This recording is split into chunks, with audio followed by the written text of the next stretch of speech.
Bapak Ibu sekalian yang dirahmati oleh Allah,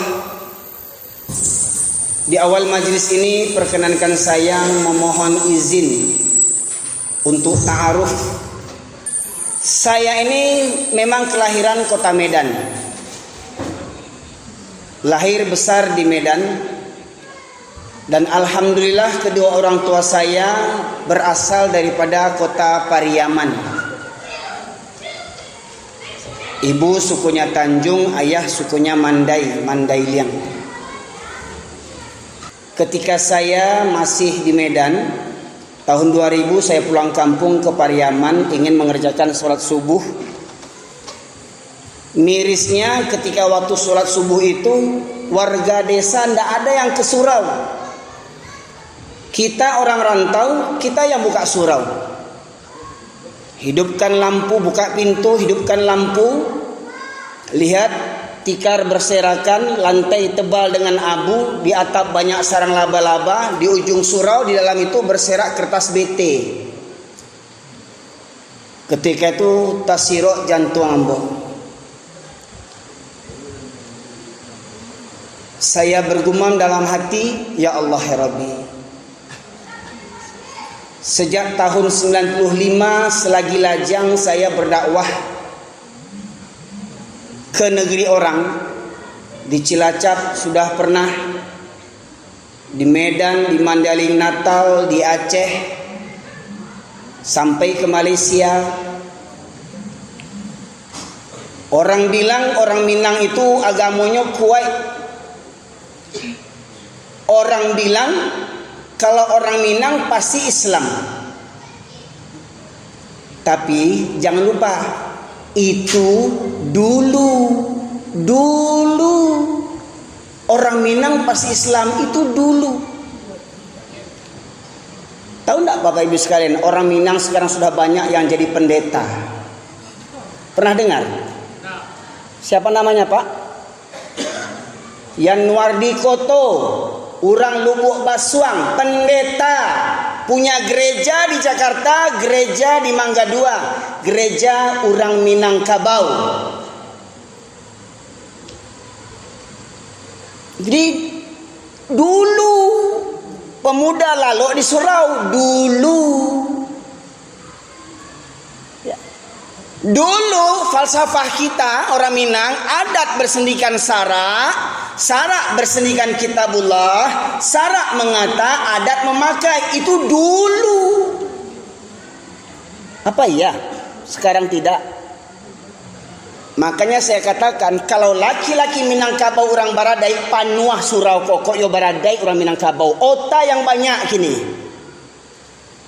Silahkan nenek mama doko sidang ambo silahkan. Orang Minang kini banyak gadang ota.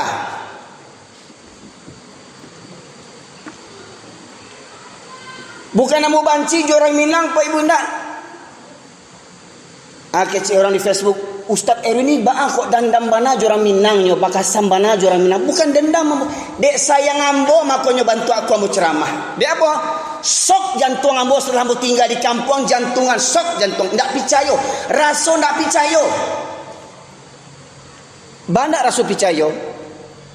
Di Medan, Bapak Ibu sekalian, dekat saya tinggal Masjid Gang Kuba namanya, Masjid Kuba di jalan utama yang bertembusan dengan jalan Halat Kota Maksum. Kalau Bapak Ibu pernah ke Kota Medan dekat Masjid Raya, wirid subuh dilaksanakan seminggu 3 kali. Wirid subuh berapa yang hadir? Tidak banyak, cuman 300 orang.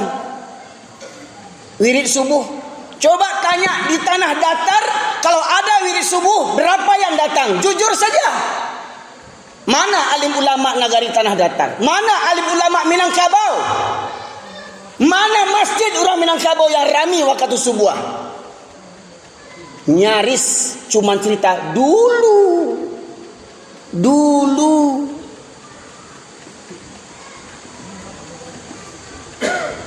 Di Medan kami bertetangga dengan orang Batak Kristen,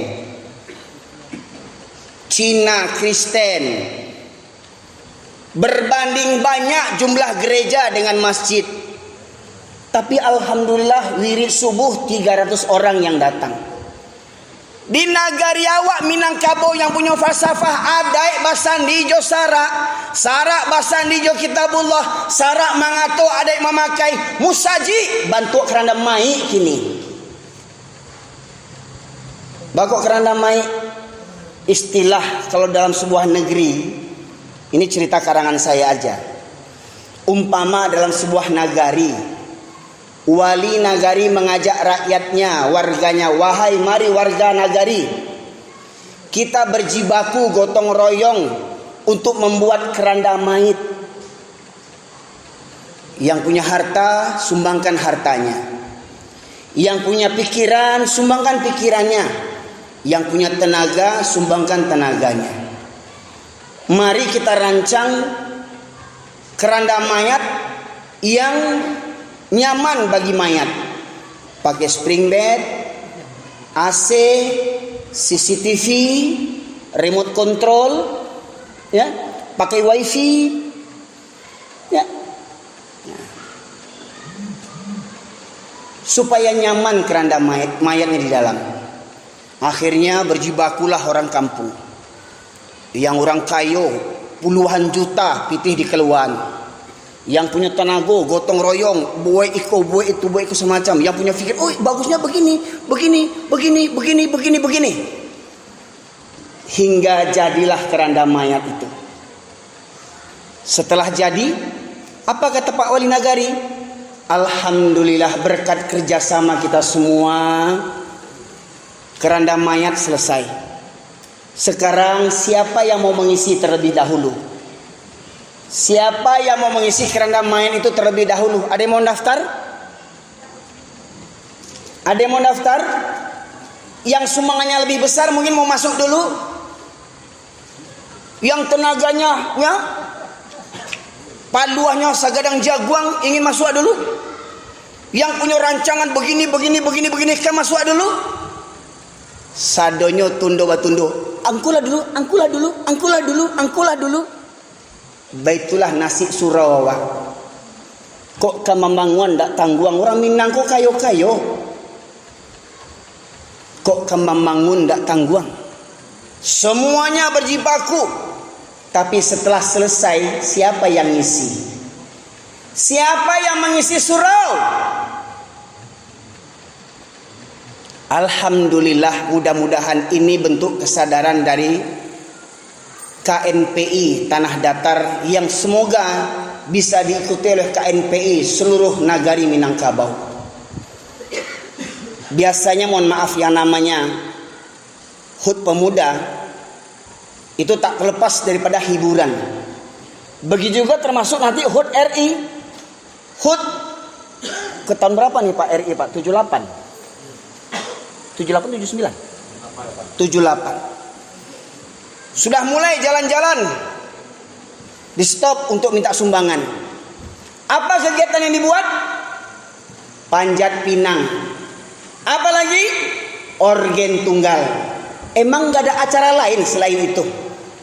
Pertanyaannya, ketika dibuat orgen tunggal, dibuat lomba panjat pinang, berapa banyak pemuda Minangkabau yang sholat? Panitia tanggung jawab dosa semua peserta. Panitia menanggung dosanya.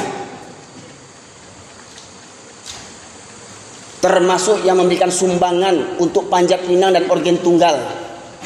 Tanggung dosanya.